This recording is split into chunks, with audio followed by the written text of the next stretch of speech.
নমস্কার বন্ধুরা, আমি গীতাঞ্জলি। কত সাজগোজ করে তোমাদের সামনে নতুন নতুন রিল পরিবেশন করি, কিন্তু বাস্তবে আমি এর উল্টো স্বভাবের। দেখতে দেখতে আমার মা মারা গেছে, আজ 6 বছর হয়ে গেল।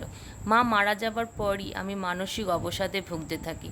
যে মেয়েটির শরীরে কোনোদিন কোনো রোগ বাসা বাঁধতে পারেনি, তার শরীরে প্রায় দিনই নিত্য নতুন রোগ বাসা বাঁধতে শুরু করলো।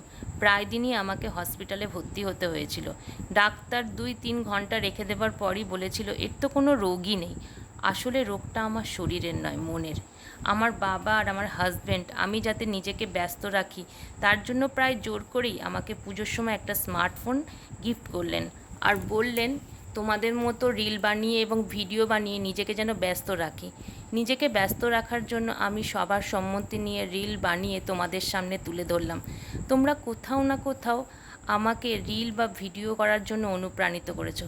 তার জন্য সবাইকে খুব বড় একটা থ্যাংক ইউ।